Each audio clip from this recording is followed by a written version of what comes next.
Thank you, John.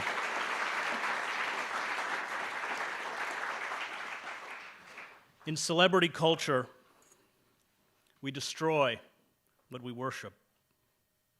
The commercial exploitation of Michael Jackson's death was orchestrated by the corporate forces that rendered Jackson insane.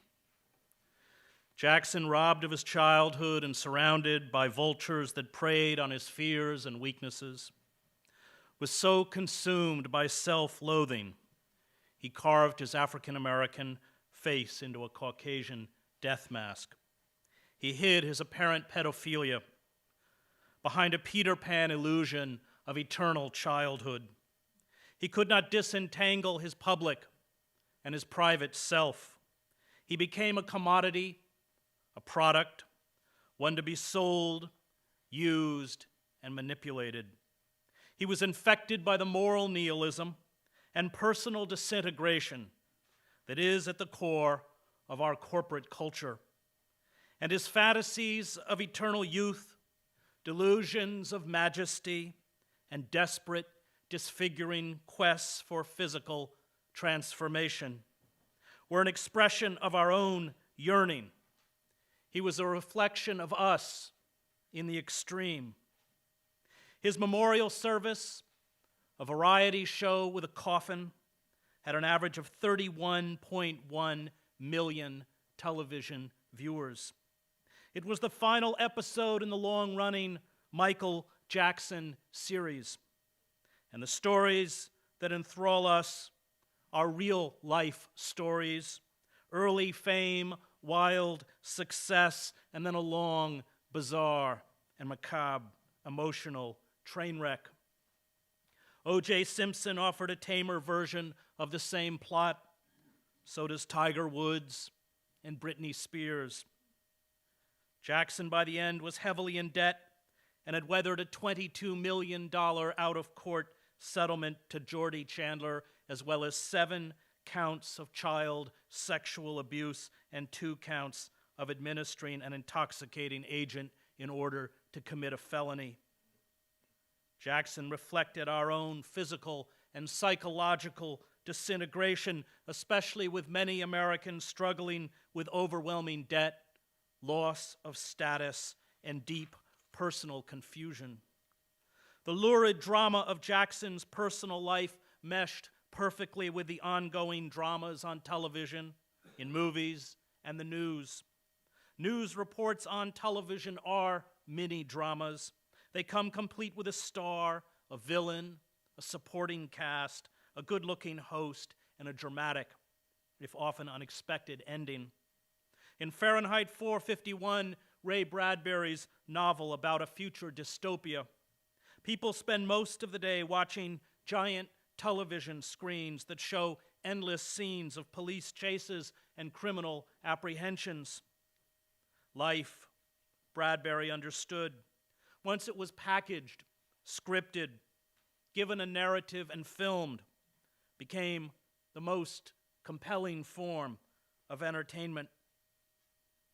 And Jackson was a great show. He deserved a great finale.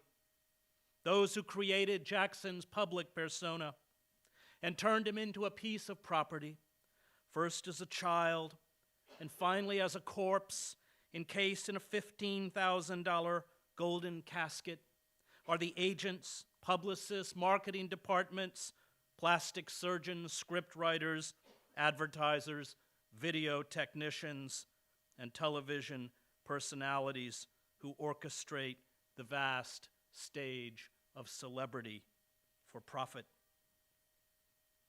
And yet, we measure our lives by these celebrities. We seek to be like them. We emulate their look and behavior. We escape the messiness of real life through the fantasy of their stardom. We too long to attract admiring audiences for our grand, ongoing life movie.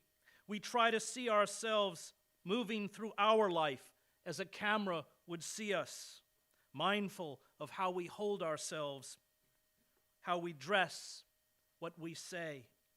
We invent movies that play inside our heads with us as stars. We wonder how an audience would... Hello everybody, welcome back to the channel. Just hoping that you're doing fine from wherever you're watching me from. As you know, this is your presenter Jindoc Stories, and I'm hoping that you are super fine and super great from wherever you're watching me from. Now, there is a great topic that Dr. Chris Hedges also talks about that I want us to address. And for the longest time, he has done a lot of things. He has critiqued the United States, the United States hypocrisy, profiting from the suffering of black people. And he goes ahead and uses black figures, people that are well known in entertainment industry, like Michael Jackson. Now, Chris Hedges' Empire of Illusions, The End of Literacy and the Triumph of a Spectacle is a heavy and prophetic critique of American culture. In it, he digs deep into how corporate power has corrupted not just politics and the economy, but also culture and consciousness. One of the most striking themes in his talks that you're going to be finding is, especially when he mentions figures like Michael Jackson, right? And how the suffering, trauma, and identity of black individuals are commodified for profit. He uses great examples of how the corporate America doesn't care about its citizens, it's all about profit. And it goes ahead specifically by noting how black entertainers have always been used at the expense, of the United States, at the profiteering of the United States, without even caring out of these people. Finally goes ahead and shows how they don't care about your health, they don't care about anything, it's all about profits. And Dr. Chris Hedges usually as one of the most profound American critiques, people talk about the United States and its downfall and the things that it has caused its citizens. He says that the United States itself as a country is a self-sabotaged country. Like when you try to define America, it's synonymous with self-sabotage. It means that the United States doesn't appreciate something good. It will always find a way to destroy it and make it bad. Anything that passes in the hands of the United States, whether be it a person, whether be it a product, whether be it anything, it will always get the destruction. And now I'm going to be opening this video by talking about the spectacle as the control of mechanism. Now, Hedges argues that America has shifted from print-based culture, one root in critical thinking and literacy, to a spectacle-based society where images, emotions, and appearances dominate. This transformation has made the population more susceptible to manipulation as the spectacle bypasses rational analysis. Entertainment and fantasy have replaced reality. In this environment, the suffering of individuals, especially black people, is repackaged as entertainment. It's stripping of its political and human context and rendering it consumable for mass audiences. As I told you, it has always been about the profit, right? It has always been about the profit. He goes ahead and talks about the illusions that the American has provided to its own people. And you, as American citizen, you are also amongst the people who still sailing in the illusions of the United States. So let's watch the video. I'll be back. React. Celebrity culture has taught us almost unconsciously to generate interior, personal screenplays. And we have learned ways of speaking and thinking that grossly disfigure the way we relate to the world and those around us. Neil Gabler, who has written wisely about this, argues that celebrity culture is not a convergence of consumer culture and religion, so much as a hostile takeover of religion by consumer culture. Celebrity culture licenses a dark voyeurism into other people's humiliation, pain, weakness, and betrayal. Education, building community, honesty, transparency, and sharing are qualities that will see you ridiculed and voted off any reality show. Fellow competitors for prize money and a chance for fleeting fame elect to disappear the unwanted and celebrities that can no longer generate publicity, good or bad, vanish. Life, these shows teach, is a brutal world of unadulterated competition and a constant quest for notoriety and attention. And our self-exaltation permits the humiliation of those who oppose us. Those who lose deserve to be erased. Those who fail, those who are deemed ugly, ignorant, or poor, are belittled and mocked. Human beings are used, betrayed, and discarded in a commodity culture, which is pretty much the story of Jackson's life. The cult of the self, which Jackson embodied, dominates our culture. This cult has within it the classic traits of psychopaths: superficial charm, grandiosity and self-importance, a need for constant stimulation, a penchant for lying, deception, and manipulation, and the incapacity for remorse or guilt. Jackson, from his phony marriages to the portraits of himself dressed as royalty, to his insatiable hunger for new toys, to his questionable relationships with young boys, had all these qualities. And this is also the ethic promoted by corporations. It is the ethic of unfettered capitalism. It is the misguided belief that personal style and personal advancement, mistaken for individualism, are the same as democratic equality. It is the celebration of image over substance. We have a right in the cult of the self to get whatever we desire. We can do anything, even belittle and destroy those around us, including our friends, to make money, to be happy, and to become famous. Once fame and wealth are achieved, they become their own justification, their own morality, and how one gets there is irrelevant. And it is this perverted ethic that gave us Wall Street bankers and investment houses that willfully trashed the global economy, stole money from tens of millions of small shareholders who had bought stock in these corporations for retirement or college. And the heads of these corporations, like the winners on a reality television program who lied and manipulated others to succeed, walked away with hundreds of millions of dollars in bonuses and compensation. The ethic of Wall Street is the ethic of celebrity. But the tantalizing illusions offered by our consumer culture are vanishing as we head towards collapse. The jobs we are shedding are not coming back, as Lawrence Summers tacitly acknowledges when he talks of a jobless recovery. The travails of the poor are rapidly becoming the travails of the middle class, especially as unemployment insurance runs out. And class warfare, once buried under the happy illusion that we were all going to enter an age of prosperity with unfettered capitalism, is returning with a vengeance. In his book, Democracy Incorporated, Sheldon Wolin, who taught political philosophy at Berkeley and later at Princeton, uses the phrase inverted totalitarianism to describe our political system.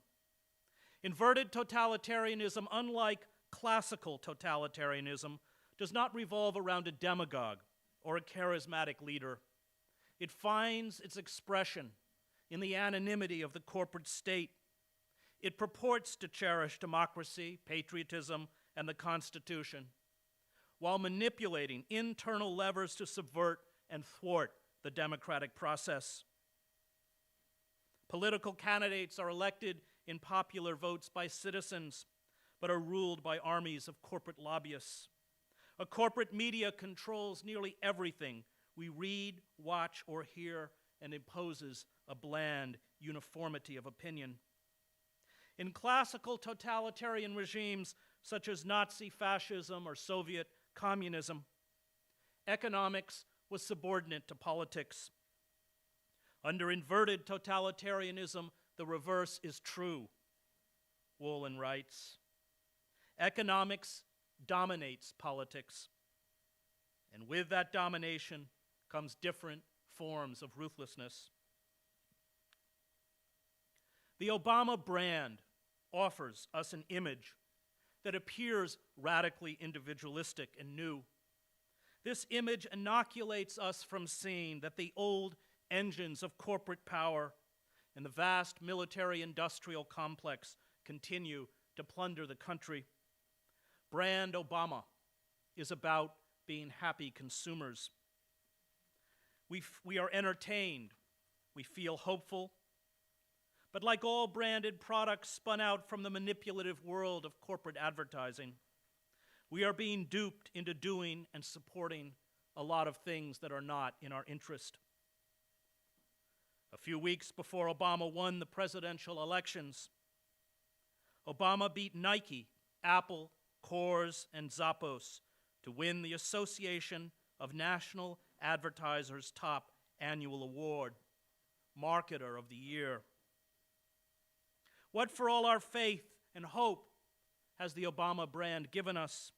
His administration has spent, lent, or guaranteed $12.8 trillion in taxpayer dollars to Wall Street and insolvent banks in a doomed effort to reinflate the bubble economy.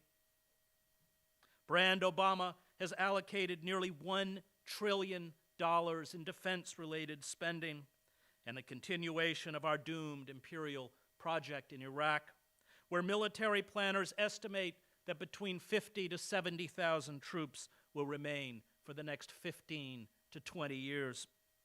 And Brand Obama has expanded the war in Afghanistan, including the use of drones sent on cross-border bombing runs into Pakistan that have left over 700 civilians dead since Obama took office. Brand Obama has refused to ease restrictions so workers can organize, and because of pressure from the for-profit healthcare industry, refuses to consider single-payer, not-for-profit healthcare for all Americans.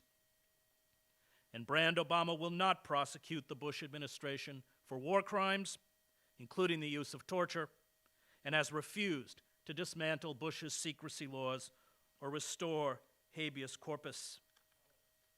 Corporations which control our politics no longer produce products that are different, but brands that are different. And Brand Obama does not threaten the core of the corporate state any more than did Brand George W. Bush. The decline of American empire began long before the current economic meltdown or the wars in Afghanistan and Iraq. It began before the first Gulf War or Ronald Reagan. It began when we shifted, in the words of the Harvard historian Charles Mayer, from an empire of production to an empire of consumption. By the end of the Vietnam War, when the costs of the war ate away at Lyndon Johnson's Great Society, and domestic oil production began its steady, inexorable decline, we saw our country transformed from one that primarily produced to one that primarily consumed. We started borrowing to maintain a level of consumption as well as an empire we could no longer afford. We began to use force, especially in the Middle East, to feed our insatiable thirst for cheap oil. And the bill is now due. America's most dangerous enemies are not Islamic radicals, but those who sold us the perverted ideology of free market capitalism and globalization. They have dynamited the very foundations of our society. In the 17th century, these speculators would have been hung. Today they run the government and consume billions in taxpayer subsidies. It was Bill Clinton who led the Democratic Party to the corporate watering trough. Clinton argued that the party could ditch labor unions, no longer a source of votes or power, as a political ally. Workers, he insisted, would vote Democratic anyway. They had no choice. It was better, Clinton argued, to take corporate money and do corporate bidding. By the 1990s, the Democratic Party, under Clinton's leadership, had virtual fundraising parity with the Republicans, and today the Democrats get more. The legislation demanded by corporations, including the North American Free Trade Agreement, thrust a knife into the back of the American working class. NAFTA was peddled by the Clinton White House as an opportunity to raise incomes and prosperity of the citizens of the United States, Canada, and Mexico. We were told it would staunch Mexican immigration. But NAFTA, which took effect in 1994, reversed every one of Clinton's predictions. Once the Mexican government lifted price supports on corn and beans grown by Mexican farmers, those farmers had to compete with the huge agribusinesses in the United States, and many were swiftly bankrupt. At least 2 million Mexican farmers have been driven off their land since 1994, and guess where many of them went? This desperate flight of poor Mexicans into the United States is now being exacerbated by large-scale factory closures along the border, as manufacturers pack up and leave Mexico for China. NAFTA was great if you were a corporation. It was a disaster if you were a worker. And we are now getting a taste of Clinton's draconian welfare reform bill signed in 1996 as tens of millions of people face the prospect of losing their unemployment benefits and attempting to survive on the $143 a month you receive from welfare. It was the Clinton administration led by Summers which ripped down the firewalls that had been established by the 1933 Glass-Steagall Act, designed to prevent the kind of meltdown we are now experiencing. Glass-Steagall established the Federal Deposit Insurance Corporation. It set in place banking reforms to stop speculators from hijacking the financial system. With Glass-Steagall demolished and the passage of NAFTA, the Democrats tumbled gleefully into bed with corporations and Wall Street speculators. And many of the architects of this deregulation, economists such as Summers, have come back to serve corporate interests in the Obama White House. The cost of our empire of illusion is not being paid for by corporate titans. It is being paid for on the streets of our inner cities, in former manufacturing towns, and in depressed rural enclaves. Human beings are not commodities. They are not goods. Their misery is not morally excusable because of the demands of the market. They grieve and suffer and feel despair. They lose their dignity with their jobs, their sense of self-worth. Human beings, not corporations, raise children and maintain communities.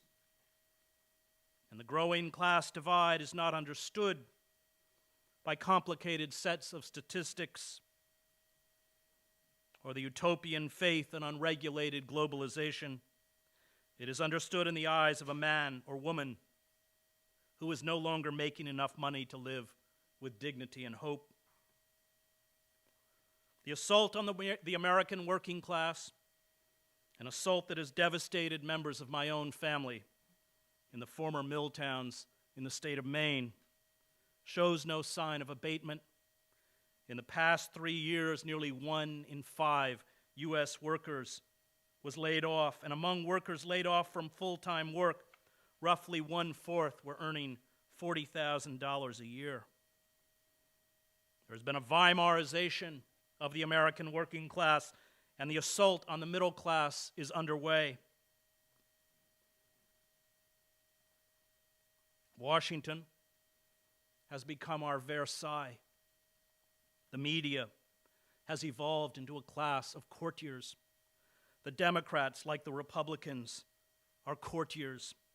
Our pundits, academic experts, and financial analysts, at least those with prominent public platforms, are courtiers.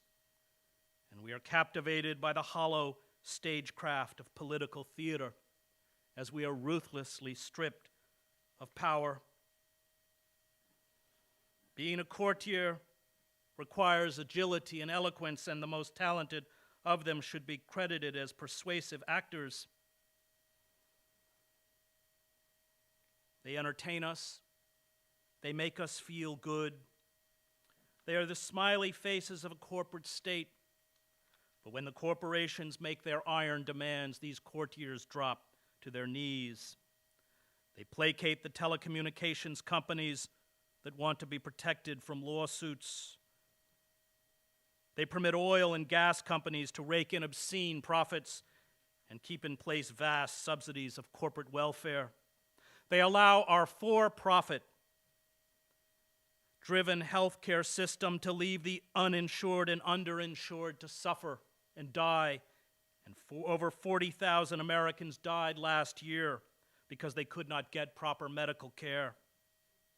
The for-profit healthcare industry, like the defense industry, makes money from death and suffering. It is legally permitted in this country to hold a sick child hostage while their families frantically bankrupt themselves to save their sons or daughters. Any discussion of health care should acknowledge the fact that our for-profit healthcare system is the problem and must be destroyed.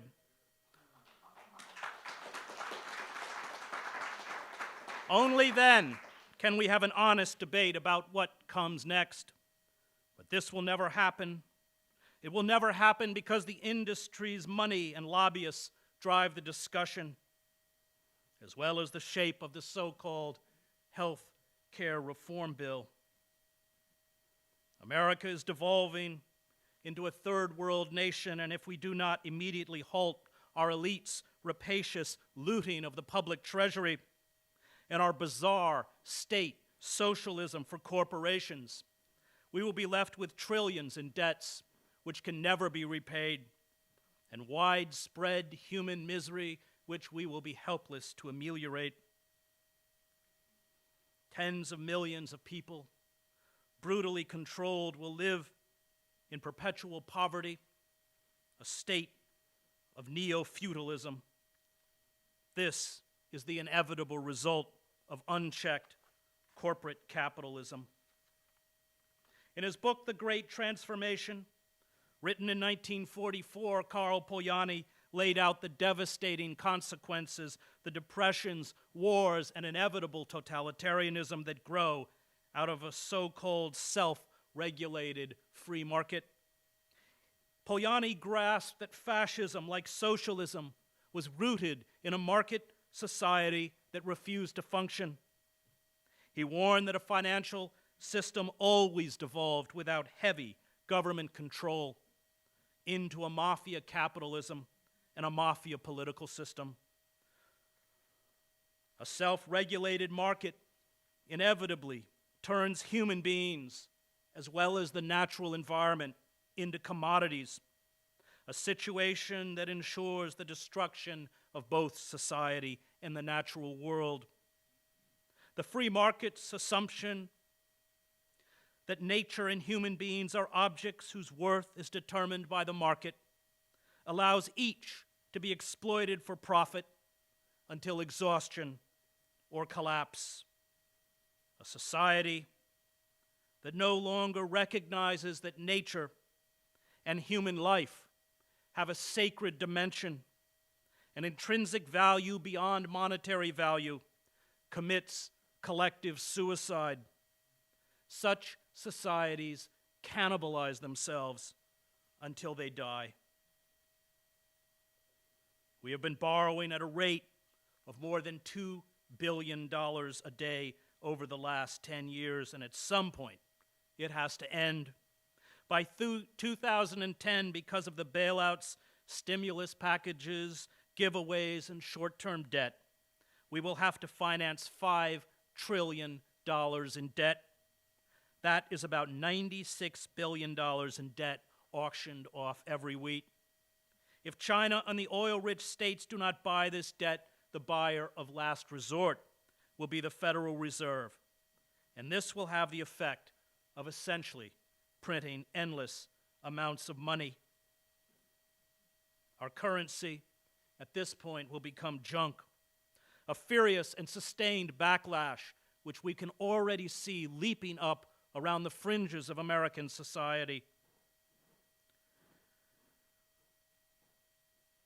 will be sustained by a betrayed and angry populace, one unprepared intellectually, emotionally, and psychologically for collapse. This populist revolt will sweep aside the Democrats and most of the Republicans. It was the economic collapse in Yugoslavia that gave us Slobodan Milosevic. It was the Weimar Republic that vomited up Adolf Hitler. And it was the breakdown in Tsarist Russia that opened the door for Lenin and the Bolsheviks.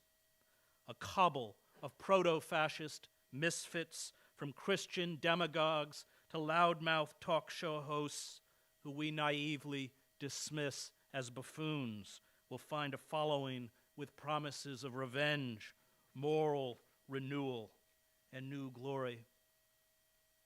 How will we cope with our decline? Will we cling to the absurd dreams of an imperial superpower and the fantasies of a glorious tomorrow? Or will we responsibly face our stark new limitations?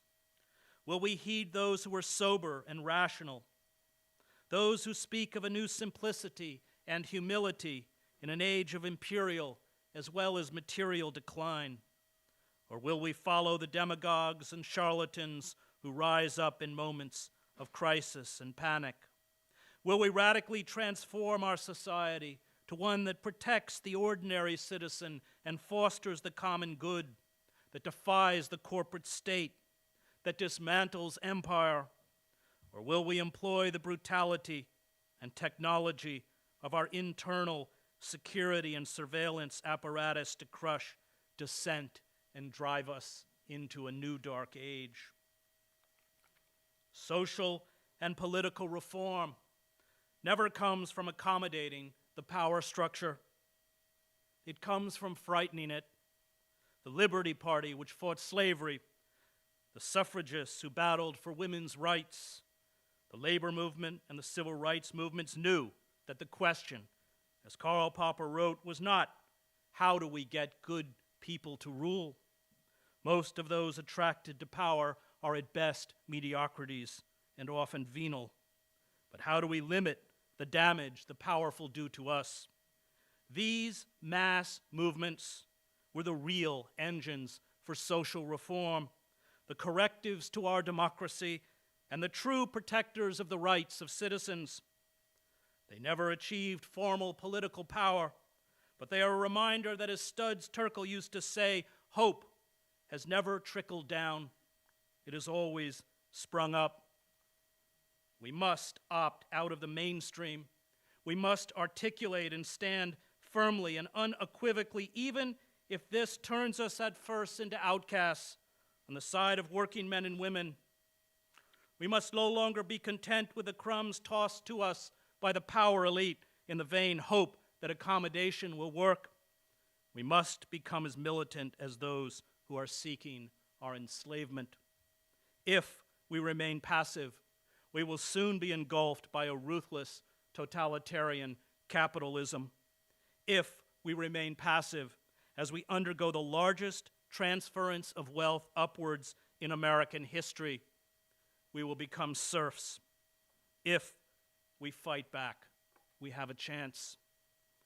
The saturation coverage of Jackson's death was yet another example of our collective flight into illusion. It deflected the moral questions arising from mounting injustice, growing inequalities, costly imperial wars, economic collapse, and political corruption. As we sink into an economic and political morass, as we barrel towards a crisis that will create more misery than the Great Depression, We remain controlled, manipulated, and distracted by the celluloid shadows on the wall of Plato's cave. The fantasy of celebrity culture is not designed simply to entertain. It is designed to drain us emotionally, confuse us about our identity, blame ourselves for our predicament, condition us to chase illusions of unachievable fame and happiness, and keep us from fighting back. And in the end, that is all the Jackson coverage was really about. Another tawdry and tasteless spectacle to divert a dying culture from the baying wolf at the gate. Thank you. Chris, I suspect that in the 17th century that you alluded to, the end of a classic American Jeremiad, it was sometimes hard for the congregants to know where the preacher was suggesting that hope might be placed. Not in princes, not in delusions, not in the industry of happiness psychology that you so trenchantly analyze in your book. I think they probably had to listen between the lines and to the end, the way I did when I read your book. I found one of the most poignant moments actually in the endnotes, where you express your gratitude to your one-time teacher and mentor at Colgate, Coleman Brown, the Reverend Coleman Brown. And you say that he always directed you beyond your own despair to look deeply enough to see in humankind the potential, the hope for some further good. Tell us a little more about where to look.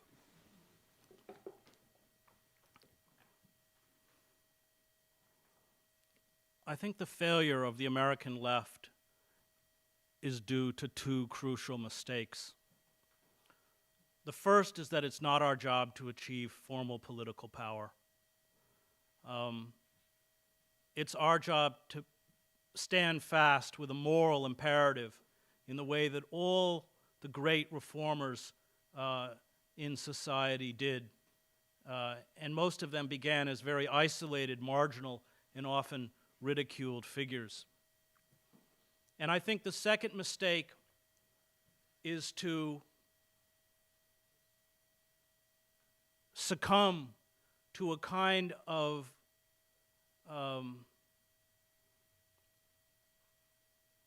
practicality whereby we judge the efforts that we make in the fight for justice by what we see around us. And this is the strength of the religious left, figures like Dorothy Day, Martin Luther King, is that we have to, I think, finally find within us the strength or the faith to believe that what we are doing, while it may not transform society or the world in our lifetime, nevertheless has a kind of a power that often we don't recognize in the moment. I spent almost 2 decades as a war correspondent, and I watched figures stand up in El Salvador, Oscar Romero being one, or in the Balkans, and the ability even for a sole individual to express another way of being, to nurture a community. In the wars in Yugoslavia, when they began, the first people killed were not the opposing warlord or leader of the other ethnic group, but that within your own community who still had Muslim friends or Croat friends or Serb friends, who defied that narrative of hate. And the situation that we face is very bleak. We lack the tools to disrupt the rape of the nation by the corporate state. Labor unions are a spent force. Our political system has become, I think, as Sheldon Wolin correctly points out, a system of inverted totalitarianism. Our press, certainly our responsible print press, is dying. Resistance in many ways will be local. And I think that we'll have to find sustenance in a belief that no matter how bleak it gets, that act of resistance, that ability to retain our integrity, is in and of itself a victory. During the war in the Balkans, where there were horrific acts of genocide, I and other journalists, at some risk, would walk into towns where the Serbs had carried out massacres, whether in Kosovo or whether in Bosnia. They would cut the roads. We would have to go in the back way with our satellite phones, report on what had happened, and file those stories. Certainly, it didn't stop them from carrying out a massacre the next day. But each act like that, each act that broke from the abstract sort of despair that comes with viewing the genocide at large, was one that I think empowered us to go from one day to a next. And no act of resistance is futile. It's when you give in to cynicism or when you give in to despair that you die. You die morally, you die spiritually. I think the great writers of spiritualism are not those sort of self-help gurus and the narcissism of how is it with us, but people like King or Bonhoeffer, who knew that true spirituality came with that eternal battle for justice. Thank you, Chris. The ability to retain our own integrity is in and of itself a victory. I'm reminded of being introduced to a website called Americans Who Tell the Truth, put up by a Maine artist who, in the mendacity leading up to the Iraq War, looked around for people doing precisely that. Mr. Hedges, I thank you so much for telling the truth about so much of the evil and sickness of the current American society. I agree with everything you said except one word. Talking at some point about American policy and budget, you used the word defense. Granted that we've called our military budget defense budget, that's a lie. We have a military budget. President Dwight David Eisenhower, as he left office, warned us of the military-industrial complex. You also did not mention that more than 6 decades after the end of World War II, more than 2 decades after the fall of the Berlin Wall and the collapse of the Soviet Union, your government and mine and all of our government, the federal government, which takes most of our resources and spends them, is spending over 1/2 of our budget every year on imperialism. And you did mention the word empire a number of times. When are we, the American people, and how can you help us, going to cut that military budget? Sustainable. I mean, the fact is we're borrowing to maintain empire, just as we are borrowing to maintain a level of consumption. I mean, real wages in this country have dropped for 90% of Americans since the early 1970s. So either we confront reality. I mean, the thing about a dream is that, as King understood, a dream is something you strive towards. An illusion is something you live within. And illusions are very dangerous. You see it, these illusions fed to the American consumer across the political and spectrum. I mean, whether it's Oprah or the Christian right or corporatism or Hollywood, it's that false belief that if we just dig deep enough within ourselves, if we focus on happiness, if we grasp that we are truly exceptional, we can have everything that we want. And that has that kind of, it has fostered a kind of infantilism, a state of perpetual childishness, and And that's very dangerous because as the gap opens up between the illusion and the reality that is confronting us, confronting tens of millions of people in this country whose homes are being foreclosed, who are going bankrupt because they can't pay their medical bills, who are finally beginning to realize that the jobs they've lost are not coming back, and that not only is there not hope for them, but there is not hope for their children, then they react as children. And they search for a savior, somebody who will come in and save them. Whether it's the environmental crisis, whether it's the permanent war economy, whether it's the destruction of our manufacturing base, these illusions run all the way across the cultural spectrum, and I think replicate, if you look at dying empires, whether it's the Austro-Hungarian or the Roman, replicate those twilight periods when people become utterly unmoored from a reality-based universe. With both the current vice president and president starting to speak very well of the surge and using the word and supporting it, does that ultimately give more, does it rewrite the history, and especially over time, that this was effective, this was a good use of the military, and that kind of the criticism we have isn't as valid over time? Right. And how does that affect the budget, and how does that affect... You're talking about the Iraqi surge? The Iraqi surge, correct. One of the most horrifying things for me about the Bush administration, or about the Obama administration, is that what it has done is codify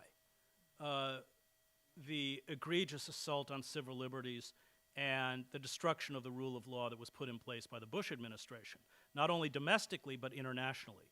Preemptive war under post-Nuremberg laws is defined as a criminal war of aggression. It's illegal. We have no right as a nation to debate the terms of the occupation. And as someone who has covered these kinds of conflicts, it's utterly unsustainable over the long term. These are long wars of attrition, and you know, I used to go into the airport in Algiers, and it would say, "Welcome to Algeria, land of a million martyrs." And Iraqis and Afghanis will bleed in a way that we won't, to expel foreign occupiers from their country. So yes, you know, without getting into the tactics of the surge and the buying off of the Sunni militias, and yeah, they have. You're very correct in pointing out that they have embraced not only the policies but the rhetoric. But of course, you know, they've kept the same Secretary of Defense. I mean, Embracing that makes the defense system stronger in the long run. But in that case, yeah. Okay. All right. Thank you. Next questioner. Hi. I find the need to point out one thing. If we were a conservative group, you use the word elite, which I find amusing. You would be the elite because you read, but enough of that.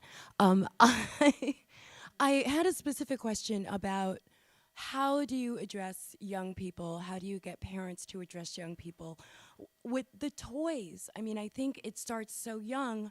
You know, when I'm seeing a 10-year-old with a BlackBerry at Disneyland, where her father has spent $500 to bring the entire family for the day, and she's doing this, and it starts so young, and everybody has to have a 50-inch television set and surround sound, and you know, if we can't pull people away from the toys, how do we get them? Well, you raise to an extreme, read the history, so yeah, we don't. you do raise it a again. very important point, that people retreat into virtual ghettos. Yeah. And the danger of these virtual ghettos is that they sever you from your community. Television did it pretty effectively, but we've become, you know, even more sophisticated in cutting people off from everyone around them. And I'll, you know, refer you to a book who you know, this book, You Are Not a Gadget, by Lanier, who writes about, and I think correctly, about how dangerous the internet can become for all of the reasons that you point out, that essentially you retreat into these anonymous crowds, and with anonymity.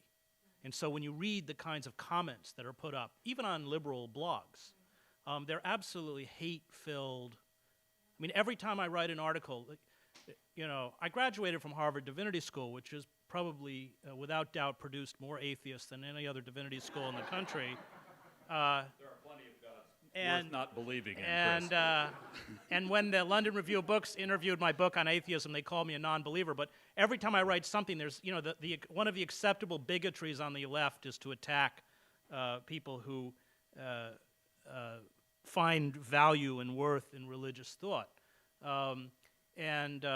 Yeah, I'm with you. I mean, it's why I don't own a television. And one of the values in actually having citizens, human beings, come together on evenings like this, speak directly to one another, ask questions, dialogue with someone who has applied a great deal of literate thought to the issues of the time, rather than simply throwing up images. Next question. Mr. Hedges, I just thought it might be relevant. I need to give you a little CD on myself. I'm a decorated veteran of Vietnam and a member of Veterans for Peace. And you're one of the authors on my very short list that I read all the time, and yours is the most brilliant description of what's going on today that I find out there. We in the left, and I'm a recovering ultra-leftist, who was very active in Vietnam Veterans Against the War, described the problem very well. But right now, my assessment is that the left is paralyzed and completely out of it. And so I've been toying with the idea of, and I know you have written a book about the American right. Why is it not, because, and I've read some of the stuff that they've been writing, and I read Joe Stack's manifesto, which could have been written by a leftist, by the way. Yeah, I read it. There was an article in Mother Jones this month about the Oath Keepers. Right. And they actually have taken an oath not to carry out martial law orders. Right. What do you think about the possibility of the left and the right trying to come to some mutual understandings in a united front effort? Well, you raise a very good point. I think the American left is bankrupt, both in terms of its institutions and its moral core.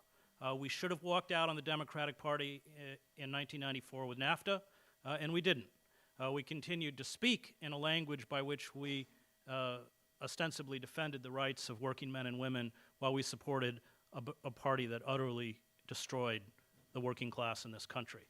Again, I think that our failure was based on the idea that it wasn't practical. It's that fighting that least worst candidate. But what it's done since the Reagan administration, if not before, is make us appear absolutely hollow. We speak in the bloodless language of issues and policy, and we have allowed the right to express and articulate a very legitimate rage. Hello guys, welcome back to the channel. That was a long video, of course, but I believe that it was educational, and I hope it's going to be giving somebody a perspective that it's important. It's important for all of us to get to understand how really the United States has made everyone be a villain to everyone, and that's how it has always wanted. I'm going to be talking about some things that I heard in his speech, just going to elaborate a couple of them, while I add on top of what he says. Now, spectacle versus substance in a dying empire. According to Chris, America is in its late stage of imperial decay. As with other empires before it, Rome, for example, America distracts its population with bread and circuses. But in this case, the bread is crumbling, and the circuses has become grotesque. The entertainment industry, supported by corporate media, constructs fantasies of success, power, wealth, and beauty that are entirely disconnected from reality. These illusions maintain social control by keeping people distracted, misinformed, and emotionally manipulated. The less people think critically, the easier it is for the corporation and elites to consolidate power.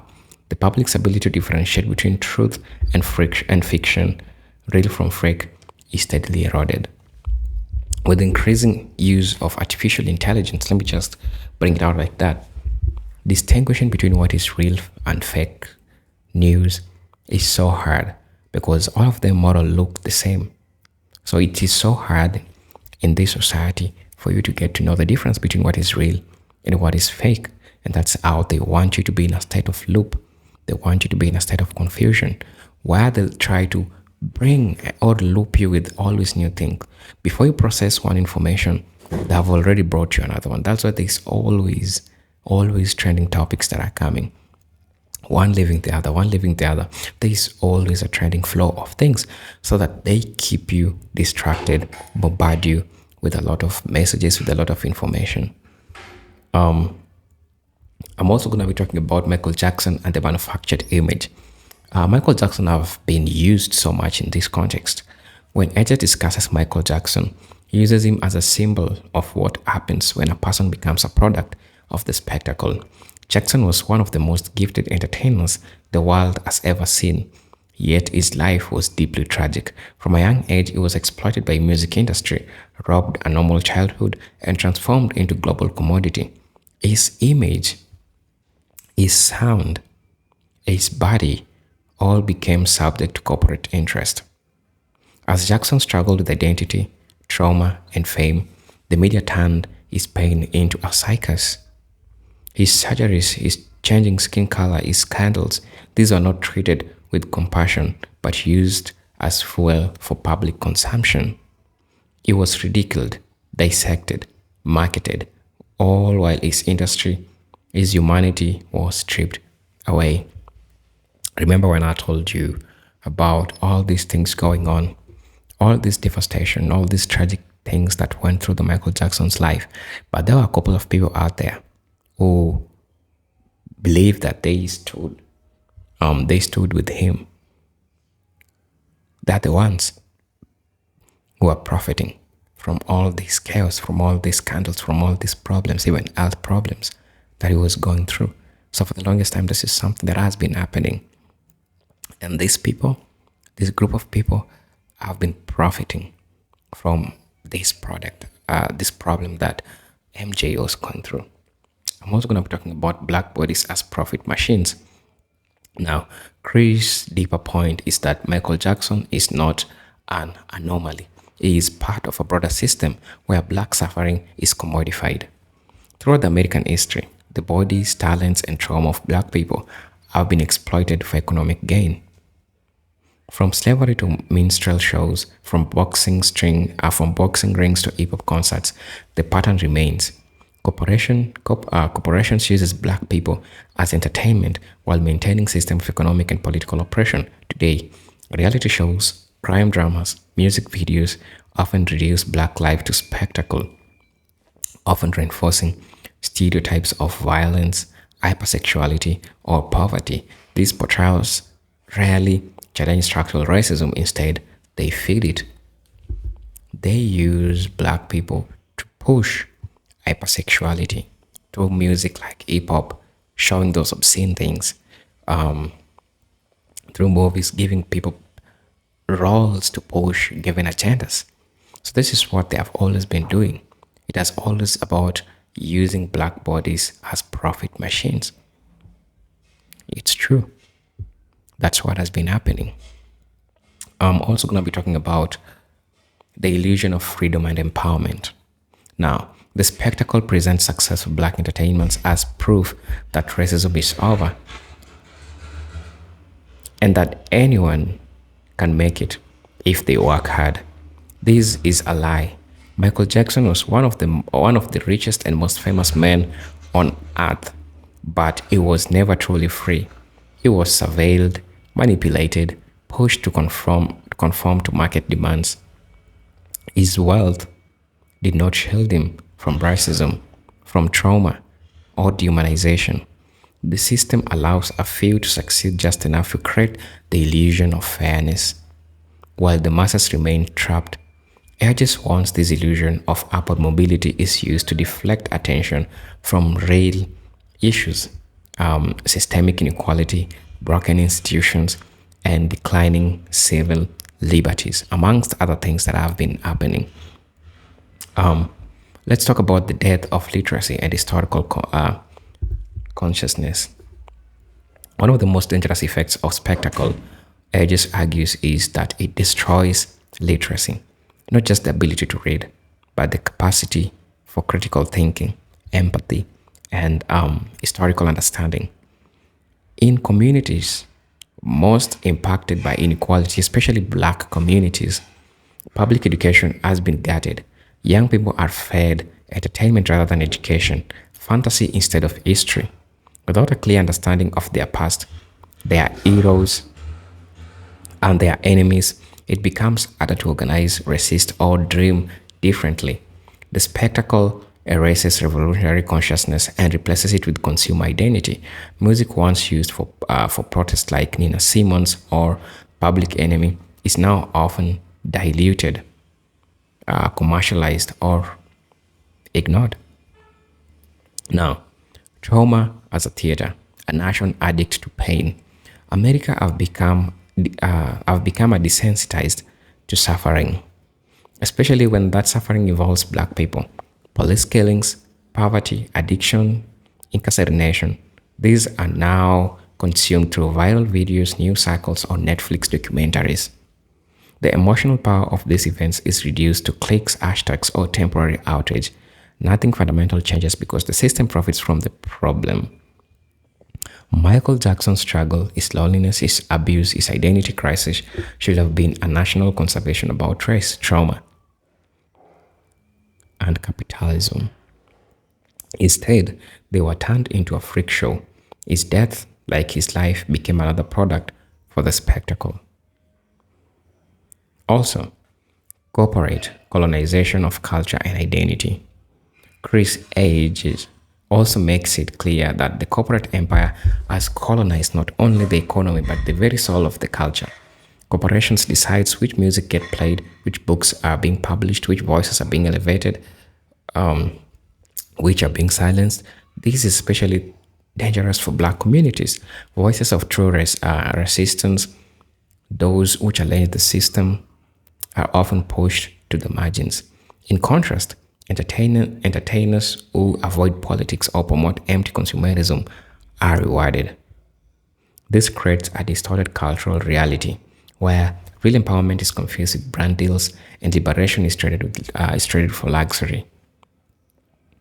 I'm also going to be talking about the entertainment industrial complex. The entertainment industry is not neutral. It is a tool of empire. It is manufacturers' dream to pacify the oppressed. Black children are not taught that their only escape is through rap, sports, or dance, not through education, entrepreneurship, or collective struggle. Meanwhile, corporations rake in billions even when artists try to speak out like Michael Jackson did. What Michael Jackson did, they don't care about us. Their messages are often buried under media scandals or corporate censorship. The systems allow spectacle, but not substance. Resistance is tolerated only when it can be turned into a safe, profitable product. Reclaiming humanity from spectacle. Chris Hedges ends his message with a call to resist. The first step is to break free from illusion. We must turn away from the fantasies sold to us by corporate media and turn to truth, history, community, and literacy. For black communities, this means that reclaiming narrative power, honoring truth tellers, educating the youths, and building institutions of our own. Michael Jackson's story is not just about tragedy. It is a mirror reflecting the soul of the nation addicted to illusion. If we are to survive, we must tell the truth about the system and fight to build something human, something free. This is Presenter Generic Stories, and thank you for taking your time for watching this video. But until then, I'm hoping to see you in my next video. Until then, peace, love, and harmony.